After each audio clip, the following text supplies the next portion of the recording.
coming right back into things. Fresh off of a surprising turn of events as Axes pulling out their first win of the split here in Week 5.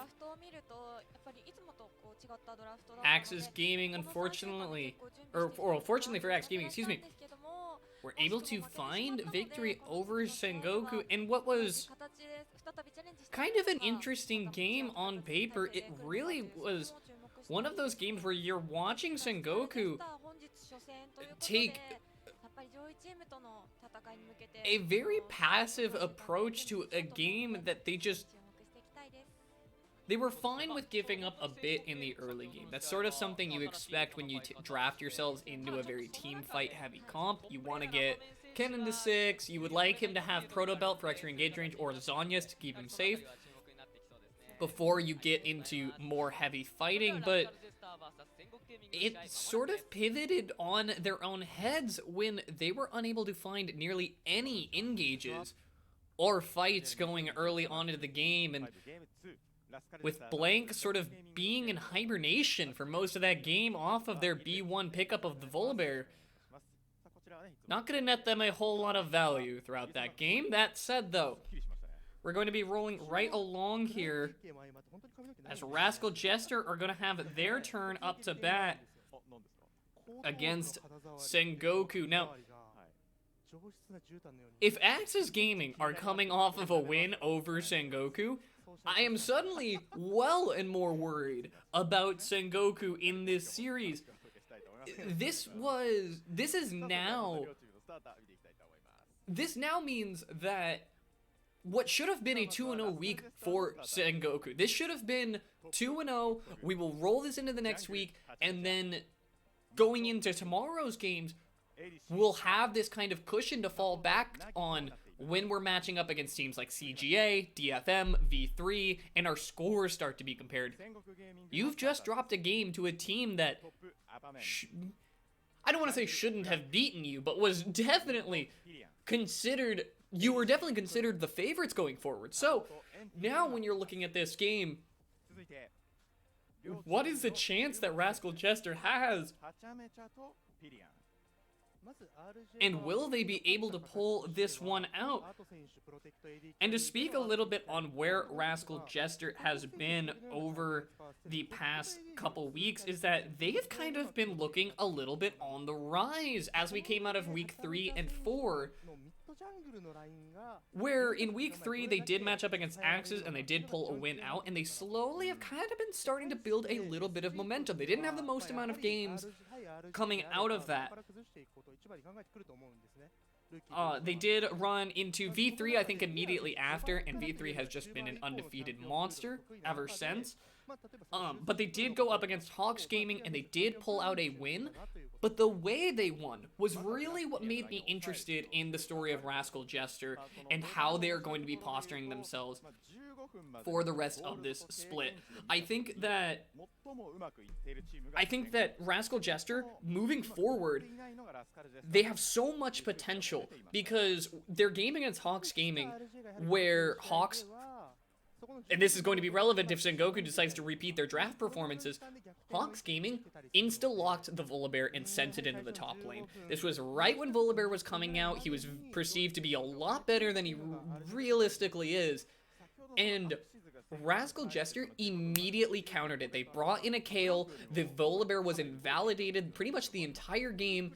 The Kale was able to get all the way through the game. Rascal Jester played out the early game very well.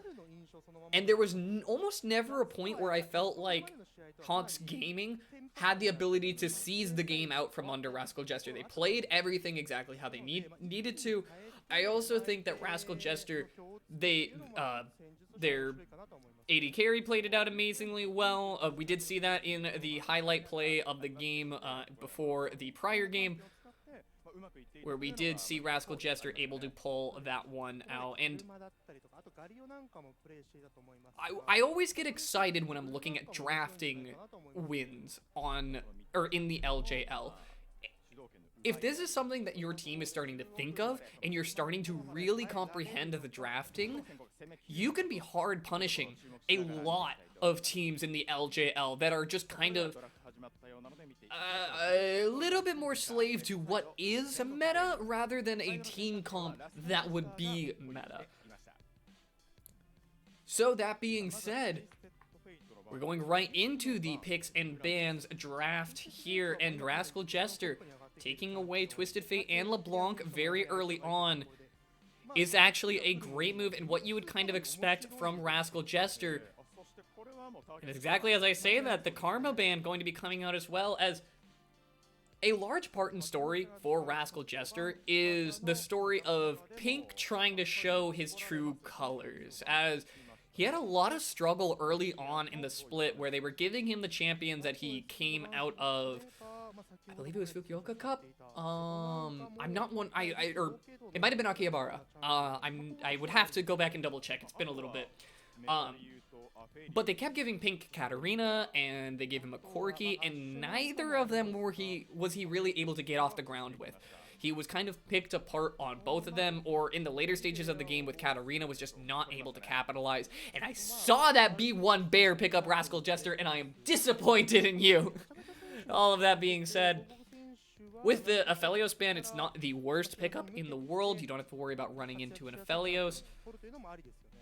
But that being said, I am somewhat worried about Pink in this game if Pyrion is able to kind of pick him apart. But we did see the undoing of a Volibear be an Ash Bard in the last game, as well as Blank not able to get a whole lot of value out of the Volibear there. So we'll hope to see possibly Sengoku give Rascal Jester a taste of the medicine they had just swallowed before. The Bard is locked in here. And I like the Bard on the R1 here. It doesn't show a lot of what your comp is able to do, and an Ash to follow it up is perfect. There's still a lot of options that you can run with, and you can run this alongside of. The little bit worrying thing is missing the opportunity at a champion like Set, which also postures very defensively, but Bard does that job well enough that you're not too worried. The thing I would be slightly more worried about on the side of Rascal Jester is that you do open yourself up to Pyrion locking in an Azir. Although perhaps that is the idea that Rascal Jester want to focus themselves towards if Pink thinks he has a good lane into an Azir pickup. But Ezreal picked up here by Rascal Jester, something that Sengoku had passed over in the last game, and their last pickup here is going to be one of the ones that I think is going to be a bit more telling, and that's going to be a Nautilus locked in here by Rascal Jester, and Sengoku sending the response on the Nidalee here. That'll be piloted by Blank into the jungle, and I enjoy the Nidalee pickup here. It does add a little bit of poke, adds a little bit of early potency, and that's what I think we were lacking from Blank in the last game, is the initiative to make plays happen for himself. And if you're Rascal Jester, I'd be looking at things like a Galio ban here, an Azir ban, like we mentioned just moments ago. Champion that Pyrion is both familiarized on, but also just serves to kind of counter and disengage Nautilus and Volibear respectively. Well, Sengoku showed the respect over to Pink on the Katarina, not going to be letting the Storm of Blades be coming through, and the Mordekaiser as well going to be taken away from the top side here. The Mordekaiser pickup is a little bit of a standout, but it doesn't tell a whole lot, so I don't mind it as far as there's not a whole lot of intuition you can get off of seeing a Mordekaiser ban, and Sengoku likely want to hold off as long as they can to see if they can get a mid lane counter over to Rascal Jester, but giving an extra ban to Oppamin so that he's able to secure his safety in the top lane, not a bad deal. It's Renekton being hovered here would posture for a lot of early aggression in this kind of a game. It is a little bit hard for Renekton to get onto a champion like Ezreal, but does kind of run into Volibear very effectively. Can somewhat be a bit of a threat in the later ends of the game if he's able to get enough of a ball rolling throughout the early parts of the game, and we'll see what Rascal Jester are here to respond with. Set's still an option, but Nunu is going to be picked up here. The rise of Nunu mid in other regions, possibly lending itself into this one here, and with 2 weeks worth of practice for Pink to be able to pick that one up, you'd hope he'd be prepared for this, and I would really love to see something like that coming out for him, as the Ornn as well is going to be locked in. Rascal Jester with a large amount of long-range engage and a decently mobile comp at that as Sengoku. Looking at their last pickup here, they need a response to the Nunu mid, which we haven't seen a whole lot of responses to in the LJL in general. I don't think Master Yi would be the one that Sengoku would be picking, but feel free to prove me wrong, as Silas will be locked in here for Pyrion in the mid lane. Or most likely Pyrion here in the mid lane. Are they swapping it around? I was going to say, I was fairly certain it was a mid lane Silas, but that will be seen here. And Rascal Jester going to be sending lanes in fairly what you'd expect positions all around. Now, I really like the idea of giving a Nunu mid over to Pink, as where we've kind of seen him struggle in a lot of the games during the laning phase and getting bullied out by some of the more experienced mid laners in the LJL.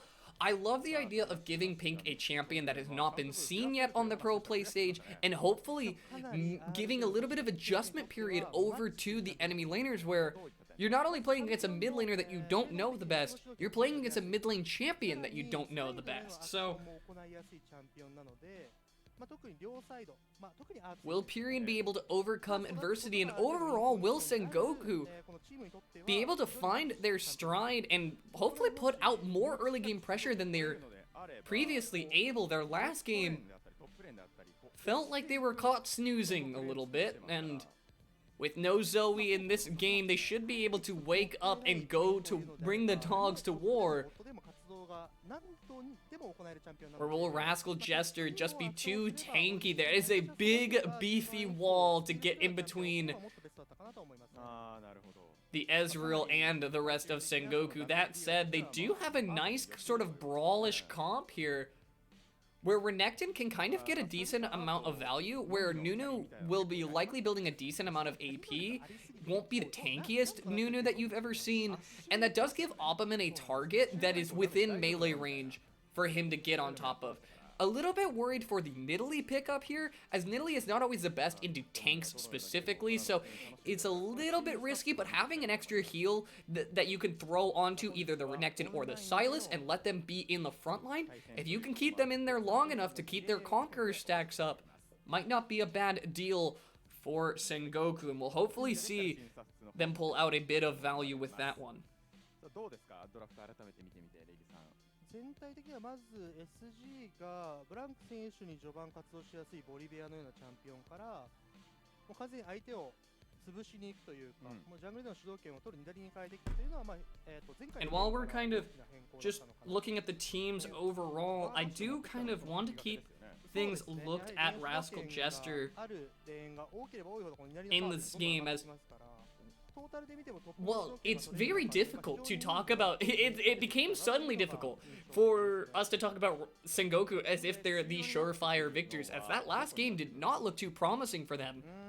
And losing to Axe is the only team below Rascal Jester at this point. That's not a good look. So, for Rascal Jester, if they have spent these 2 off weeks successfully, and Sengoku has just been resting on their laurels in the meantime, I'd be a little bit worried. And you can see here, just looking at the team stats, Rascal Jester, no. The stat differential between Sengoku and Rascal Jester is less divisive than it was against Axe's gaming, which is beneficial. You love to see that, but if you're Sengoku, that could be a little bit more worrisome, because you've already seen a team take advantage or overcome a bigger hurdle. So you don't want to see a team like Rascal Jester be the one that's taking you to games, taking games off of you right now. 特に今のメタではドラゴンやヘラルドのような非常に重要なオブジェクトが序盤に並んでいる中で、このオブジェクトに対して Thank you very much for the follow, by the way, Overkill. チームの強さとしては非常に大事ですよね。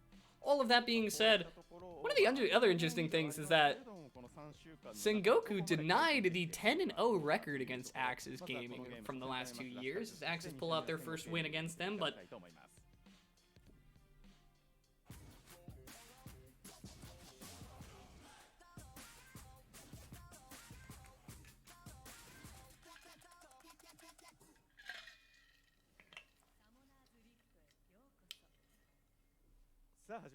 LJL 2020サマースプリットウィーク5ゲーム2ラスカルジェスター vs 戦国ゲーミングの試合スタートです。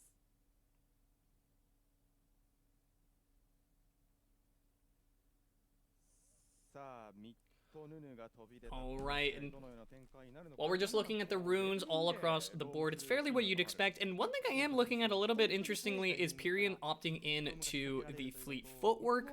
Once again, didn't go foregoing the Conqueror. And this feels a little bit like a pick that was sort of developed in the LJL specifically, where, especially in a game like this, I feel like Pyrion would be getting a decent amount of value from these longer fights that a champion like Silas typically enjoys, but the nice thing about the Fleet Footwork is that it will keep him sustained in the lane, and he will be spending a decent amount of time alone hitting creeps, as you can see exactly the strength of Nunu mid right there. The W in one-shotting that caster wave gives so much push and roam potential to Nunu, and this is a good time to sort of to talk about the strengths that we see from the Nunu mid, where it's so easy for Nunu to kind of posture himself like Kiana used to when Kiana was a little bit more present in the meta. Just clear out the waves as fast as possible and roam around the map. Make it very difficult for Blank to try and find value, but he's going to try to find an early cheeky gank here onto Pink. Spotted out as he steps just a little bit too close, but not a bad deal all the same. Gives Pyrion a little bit of time to push while Pink's W Snowball is on cooldown. But also starting on that red side will mean that Hachimech has a little bit less camps to be farming. You can see him pivoting back around here. I don't believe he'd be going for an invade onto the side of Sengoku, but looping around here for an opportunity onto Pyrion. Here comes a Snowball. I'm not going to steer that one into him, but might be able to find the root here. If he connects it with the flash, he will. Pyrion's going to flash just before the root comes through, and rightfully so, as that easily could have been a turned kill over onto Pyrion. Flash for flash. Going to get him away to safety there as Hachimech is looking for an opportunity. He can just immediately start looking bot side, and Nagi knows it, sending the flash and the dredge line forward. Not quite going to lock up anyone from Sengoku there, and with Blank soon in tow behind him, not going to be able to follow that play up too easily. And this is Hachimech in a little bit of a rough spot where a lot of his camps are down and being zoned away from the side of Blank. Blank did leave one of the chickens up, so his chickens will not be resetting. So you don't have that 4 through 6 EXP boost that you typically get about the respawned camps available to you just yet until he goes over there and clears it. There's a little bit of a trade comes out in the bot lane here, but Blank looking for an opportunity once again onto Pink. Flashless this time. He should be able to find the execute with the Q. Barely not going to finish that one out, as now Blank's going to flash forward. He flashes into turret range, but is not in auto range. Ignite from Pink and the slap from the bear is going to be enough to knock down Blank, who just greeds out a little bit too hard to make that kill happen. Unaware of exactly how much Pink would be healing on that Nunu. We'll watch this one more time. As the play looks good from the start, Pyrion does a good job of trading over as much as he can. The Q dives in and just barely not able to get there, but Blank flashes. He sort of tries to split the difference between He sort of tries to split the difference between I don't want to be in turret range, but I also don't really want to be, or I want to auto this big Nunu that's trying to just run away from me, and ends up losing out on it. Not a good position to be in at all, but Blank gonna be trying to gank immediately back over onto Opperman, who's large wave in there. They can look for a dive opportunity. Blank's gonna be the one to need a tank on this one. Pyrian's gonna teleport in to help and try and secure this one. Opperman might get knocked up here by the auto, but with Pyrian coming in off the teleport, fresh HP, it's gonna be able to tank that one up, get a kill over to Opperman in the top lane, and that's sort of a benefit to the Renekton. You're hoping that he's going to be able to use that advantage to start bullying out Cog and make life difficult on him. The sort of present issue that comes into this game specifically is Pink having the Nunu mid, and that is a roam-heavy champion, while Renekton, you're not going to be blowing up an Ornn anytime soon. That is a tanky boy. And where you don't have the time to spend that far pushed up to try and bully out a Renekton, one Nunu roam later, one Nunu roam burns flash, one gank from Hachimecha, and suddenly, when you start falling behind in tempo to an Ornn, it is impossible to start climbing that hill back up. But he will be going for the Bork, which does offer a little bit of that extra passive damage. Empowered Auto does more, and the Bork Cleaver does help kind of deal with Cog a lot alone on the side lanes, as the ward's not quite going to spot him out, but Blank did see him wandering up for that one. One more dive opportunity is going to be coming out here. Blank's going to start things off. Opperman pops the ulti. He's going to be shredding through Cog. Blank hardly even needed on that one, but that's sort of the power of the Renekton empowered W with that Cutlass on him. It's a lot of AD and a lot of auto attacks coming through as Opperman's gonna get himself an assist there. Blank picking up that kill helps start putting tempo back in the favor of Sengoku, which is really what they're going to be needing to rely on to hopefully keep their ball rolling. You don't want to have to worry about your champion starting to decay so early on.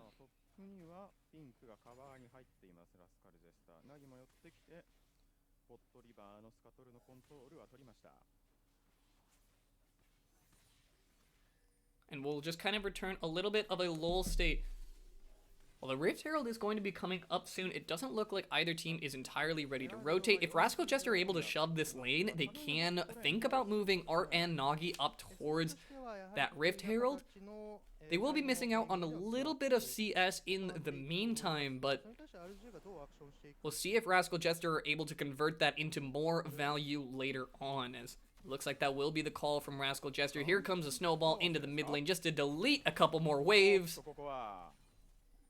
And with 3 members strong, they can shove that lane right back in on their way up to the Rift Herald bit, but Cog's going to be going for an all-in onto Opperman. Flashes away, but with Hachimecha that close, that's a flash to follow, and that's the Ornn almost solo kill onto Opperman.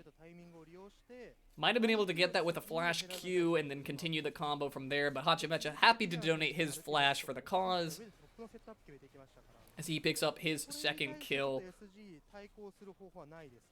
And they'll be able to use that opportunity and pressure to grab themselves up a Rift Herald. And right now, Rascal Jester going blow for blow with Sengoku.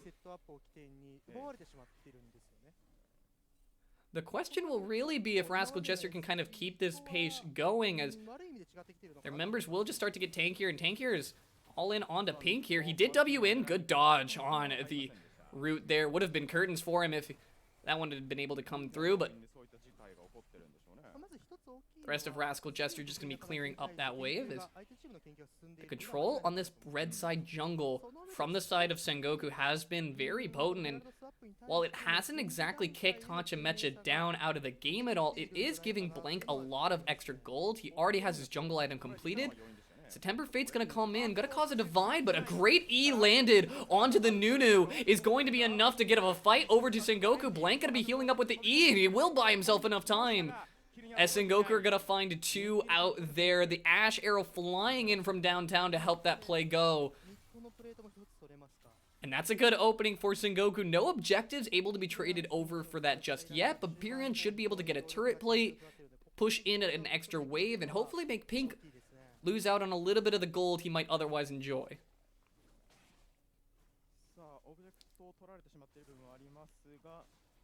Blank also going to be using this time to drive a little bit of a gold divide between him and Hachimecha.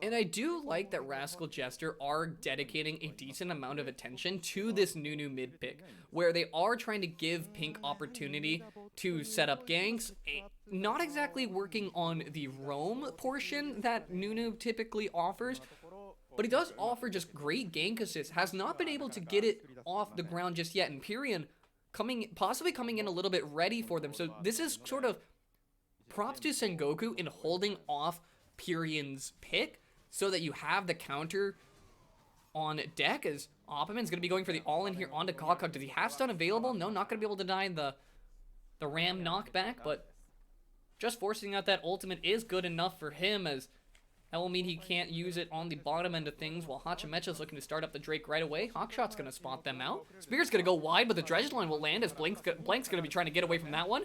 It's going to be the Nautilus falling soon here. The smite's going to come through. That's going to be Blank picking up 2. The steal is going to go his way, and Hachimecha left in the pit, low HP, and no targets that are really fun for him to be hitting, as Sengoku are just going to clean up this objective fight.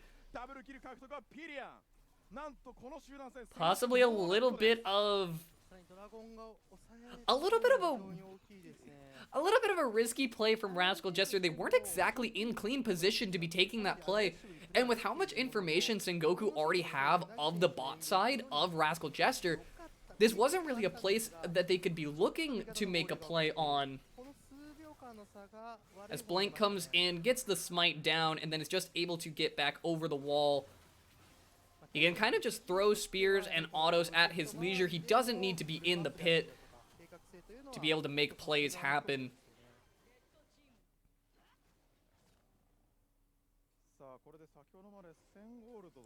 And suddenly this game is looking all like Sengoku. And this is sort of an interesting one because Sengoku in this one almost didn't even do a whole lot proactively. They did get the earlier kill on to Pink and Hachimecha in the jungle, which was really more Hachimecha misstepping in where he can be affording to stand in the jungle. But when you rotate those members up and you're giving up that red side consistently to Blank, you need to be able to play around that. You need to know that Sengoku has that information, and it ended up being the detriment of Rascal Jester there, and now with an objective fight that went belly up for them, Sengoku have all of the tempo in the world to continue oppression on this game, as Blank is just going to steal away that red right in the face of Hachimecha. A good dodge from that one, as the arrow's going to come in, going to land his way onto Nagi, as he's going to get stunned up. He's locked up for a good while Pyrion is just going to take his time with the Nunu ultimate, knock him down. Kalkog trying to get away, but ends up headbutting the wall. And that feels much at the way of Rascal Jester, headbutting a wall of Sengoku players. They're just not quite able to find any kills there, even with the turret shot landing onto Blank. He's able to flash away to safety. 2-13, almost a 7k gold advantage before 15 minutes. This is looking like Sengoku's game to take home, as watch this play one more time. Blank sidesteps so much here. Gets eaten up by the auto and the knockups come through, but the rest of Rascal Jester are just not in position when Pyrion has all of the time to just beat up on an Ezreal that is not able to find value. Asher was really all that Yotorame Asher was able to contribute to this fight, and it was all that was necessarily needed before the rest of Sengoku could clean the fight up. 7-0-5. That is a 2-item, 10 Dark Seals stacked. Silas and Blank opting to pick up a Dark Seal of his own, wanting to join the club. Well, NT is actually going for, it looks like a Hextech GLP. He's gonna auto there on to Nagi. Gonna eat a little bit of damage in return, but the rest of the team is here, and that's just gonna be so many slows. Nagi not gonna be able to escape on that one. His period flashes forward, looks for an opportunity, not quite gonna find it as a snowball comes in. The cat gonna hop out of the way of that one as they just take down this bot lane turret. And this is sort of... It's never over until it's over, but it does kind of look grim for Rascal Jester when you're in a position that we commonly see in the LJL when the ball gets away from your tanks just a little bit too early on, where Pink cannot take an engage. He cannot send it straight into the lines of Sengoku because he will just get eaten alive by the members of Sengoku, alongside Kog'Kog and Hachimecha, who are just not tanky enough to stand up to any member of Sengoku. On top of that, you are still pushing into an Ashe and a Pyrian who is happy to be meeting you face to face. Art is just not going to have the damage to really support his tanks going this far forward. Pyrian's going to try to hold on to this bot lane here as long as possible.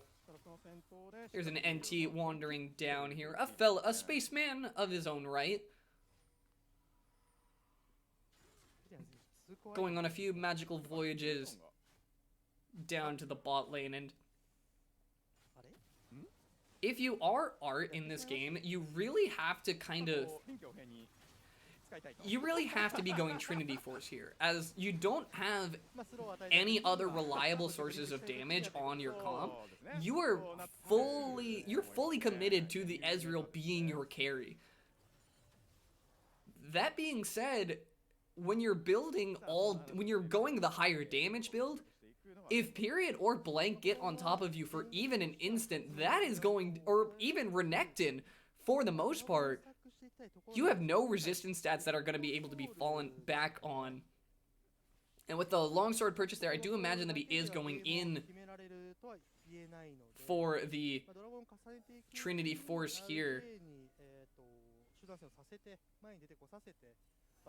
But his work is definitely cut out for him as far as trying to carry this one back, as all of his lanes have effectively been shut down. The only one still relatively in this is, of course, Hachimecha, but level 8 to level 12 in the jungle matchup, I believe that might be the biggest level discrepancy we've seen in the LJL.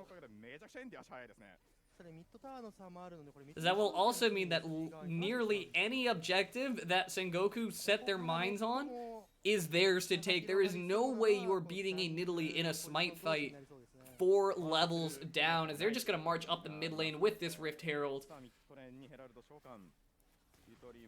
One charge later, they should be able to get at least a second charge off of this.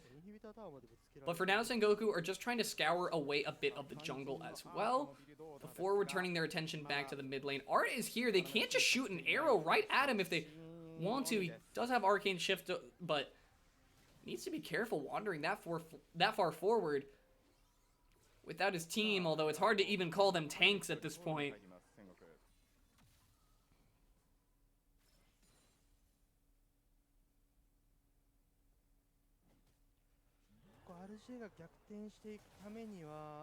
We'll see what Rascal Jester are able to make of this one in the end. Almost a 10k gold disadvantage for Sengoku, and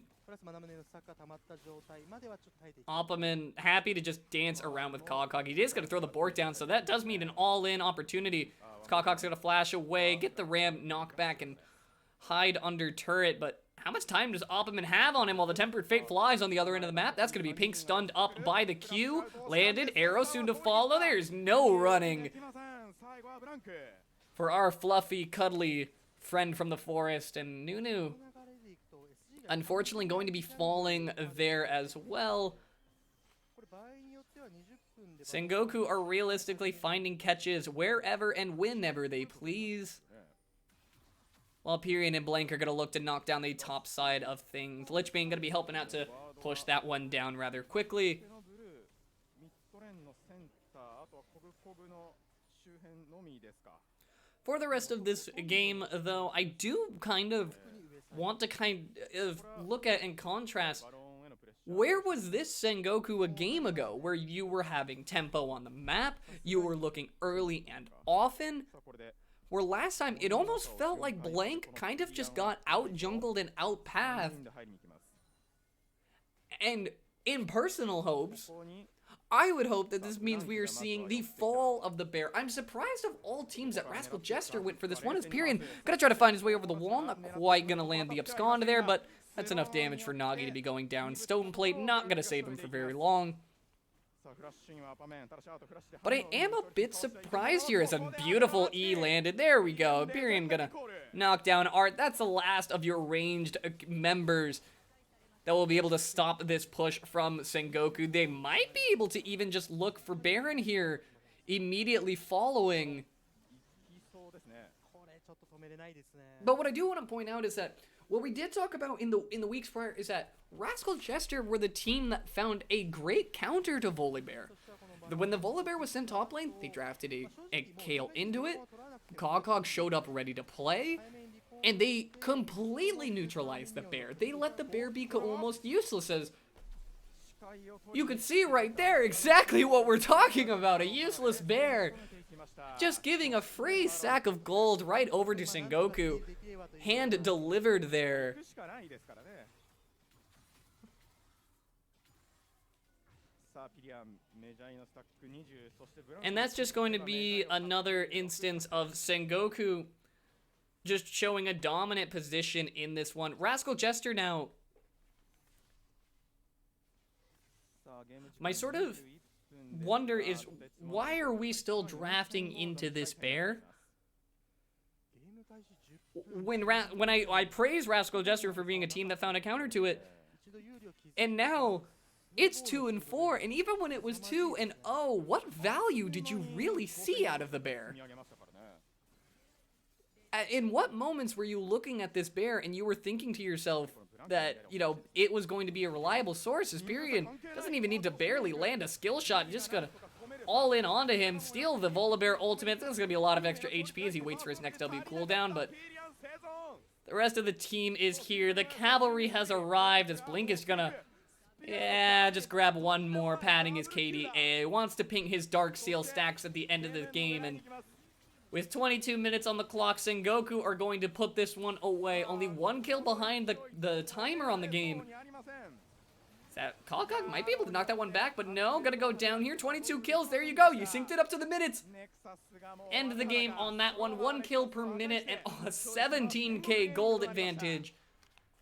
Sengoku's gonna close this one out, bring it home. 左を生かせるような構成を組んできたというのが1点。その上で And that's gonna be the end of things for Sengoku. Gonna be going 1 and 0 in the week. しかも連携力ですよね。常に戦う時には SG Not exactly the desired outcome. If you are Sengoku Gaming, you would have liked to have won your last game, but beating out Rascal Jester, not a bad deal. 試合での流れを見ても And perhaps their axes were underestimated in the prior week, so あったんですが with that game wrapped up, we are going to take a quick break. Thank you all again for tuning in. I am Dr. No. I do all of the English broadcasting for the LJL. I'm going to be trying to make it through all 8 games today so that I can do all 8 games again tomorrow. We will see if my voice holds up for that one. I will be giving you all